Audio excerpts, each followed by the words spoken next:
Sir, সরকারের তো অনেক ধরনের বিনিয়োগের পদ্ধতি আছে, যেমন সঞ্চয়পত্র আছে, বন্ড আছে। এগুলো রেখে জনগণ কেন সর্বজনীন পেনশন স্কিমে অর্থ বিনিয়োগ করবে? সর্বজনীন পেনশন স্কিম আসলে যারা বিভিন্ন ক্যাটাগরির মানুষের জন্য এটি একটি প্রযোজ্য স্কিম।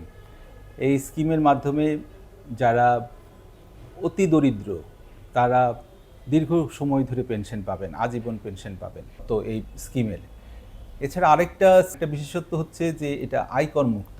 এই যে আপনারা সচরাচর যেসব আহ, এইগুলো দেখতে পান, এই যে আমাদের সঞ্চয়পত্র আছে, তারপরে বিভিন্ন ধরনের অন্য স্কিমগুলো আছে, এছাড়া আপনারা আরও যে ইনভেস্টমেন্টের বিনিয়োগের যে আরও সুযোগগুলো আছে, যেমন ধরেন আমরা যদি স্টক মার্কেটে বিনিয়োগ করি, মিউচুয়াল ফান্ডে বিনিয়োগ করি, এমনকি আমরা যদি সোনা কিনে অনেক সময় বিনিয়োগ করি, বিভিন্ন ধরনের বিনিয়োগের এমনকি জমি জমার বিনিয়োগও আমরা করি, সেখানেও দেখবে প্রত্যেকটা রিস্ক ফ্যাক্টর কিন্তু খুব হাই।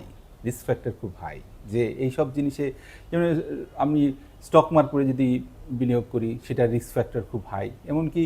এবং এই প্রোগ্রামগুলো সবগুলোতেই, যেমন আমি ব্যাংকে যদি টাকা জমা রাখি, সে ব্যাংকে টাকা জমা রাখার ক্ষেত্রে যে দেখবে যে বেশ কিছু অংশ কিন্তু সারচার্জ হিসাবে এবং সরকার কর হিসাবে অর্থাৎ ট্যাক্স হিসাবে কেটে রাখা হবে। এমনকি আপনি যদি সঞ্চয়পত্রে বিনিয়োগ করেন, দেখবেন সেই সঞ্চয়পত্রেও কিন্তু সরকার বেশ কিছু ট্যাক্স আপনার কর্তন করে রাখবে।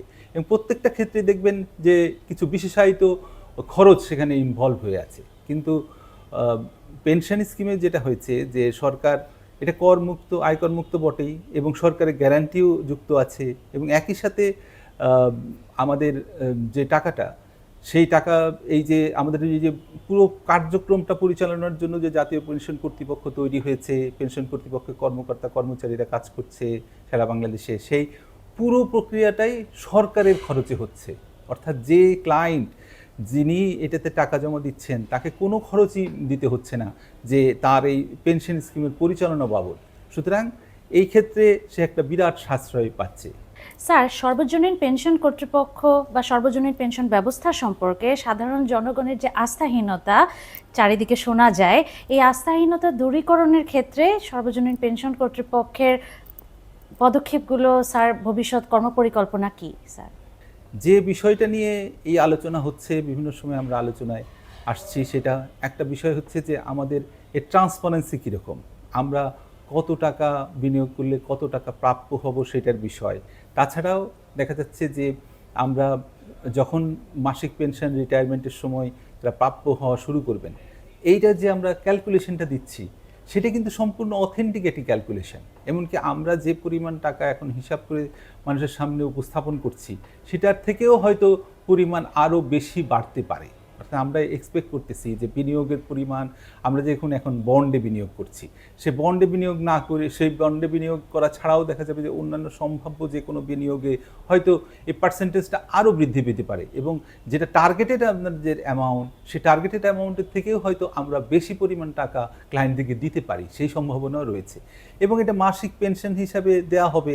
যেমন ধরেন একটা বিষয় আমি উল্লেখ করি যে সরকার একসময় পেনশনারদেরকে, গভর্নমেন্ট পেনশনারদেরকে তারা টোটাল টাকাটা একসাথে দিয়ে দিতেন। এই দিয়ে দেওয়ার ক্ষেত্রে দেখা যায় যে বিভিন্ন কাজে সে টাকাগুলোকে খরচ করার পরে দেখা যায় ওই বৃদ্ধ বয়সে তাকে আবার কষ্টের মধ্যে পড়তে হয়। অনেকে হয়তো এসে তার আত্মীয় স্বজন অনেকেই ওই টাকাটা ওই সময় চায়, যার ফলে ওই টাকা আর কিছুদিন পরে তার কাছে থাকে না। কিন্তু এইখানে দেখেন যে আমরা মাসিক পেনশনকে বাধ্যতামূলক করেছি, যে আপনি মাসিক পেনশন নেন, আপনার কিছু কিছু করে টাকা হলেও যদি পরিপূর্ণ আপনাকে জীবনে আমরা না দিতেও পারি, তাও আমরা অন্তত একটা বড় অংশ আপনাকে আমি রিলিফ দিতে পারছি যে এবং যারা একটু বড় অ্যামাউন্ট দিতে পারবেন, একটু দীর্ঘ সময় ধরে কিস্তি দিতে পারবেন, তাদের জন্য কিন্তু ওই সময় এই টাকাটা অত্যন্ত গুরুত্বপূর্ণ একটা রোল প্লে করবে।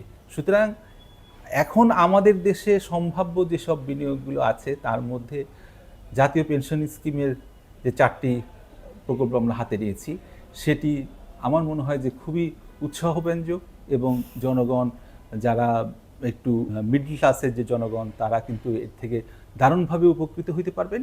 কিন্তু আমরা প্রচারণার ক্ষেত্রে হয়তো আমরা পিছিয়ে আছি, এটা হতে পারে একটা। আর দ্বিতীয় হলো যে আমাদের সম্পর্কে যে কিছু কিছু মন্তব্য বিভিন্ন জন করছেন, তারা হয়তো কিছুটা, আমার মনে হয় যে আমাদের সাথে যোগাযোগ করলে আমরা আরও ক্লিয়ার করে দিতে পারবো যে আসলে আমরা খুবই ট্রান্সপারেন্ট একটি অর্গানাইজেশন এবং যে টাকা জমা হচ্ছে সেই টাকার হিসাবও আমরা সবার কাছে পরিপূর্ণভাবে প্রদান করছি এবং একটি বিষয়ে আমাদের কোনো অস্বচ্ছতা নেই।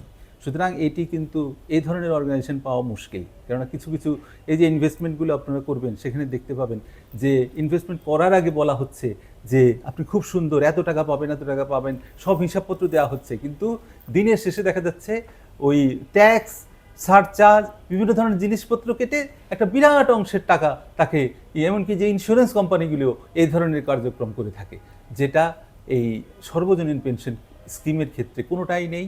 কোনো অতিরিক্ত ব্যয় হবে না, কোনো খরচ আপনাকে দিতে হবে না, সম্পূর্ণ সরকারি গ্যারান্টিযুক্ত এবং সরকারের সম্পূর্ণ অর্থায়নে তারা নিজেরাই সব কিছু আপনাদের জন্য করে দিবে। এবং সবচেয়ে বেশি হলো যে অনলাইন সিস্টেমে, যেটা যুগোপযোগী এখনকার সময়ের সাথে সম্পূর্ণ, মানে আমরা পার হয়ে আমরা যুগোপযোগীভাবে মোবাইল অ্যাপে বা আপনি ইউটিউব গেলে বিভিন্ন জায়গায় ইউটিউব চ্যানেলে ফেসবুকে যেখানেই যাবেন সেখানেই আমাদের তথ্য এবং আপনারা পাবেন। আমরা কোনো কিছু গোপন করে কোনো কার্যক্রম হাতে নিইনি।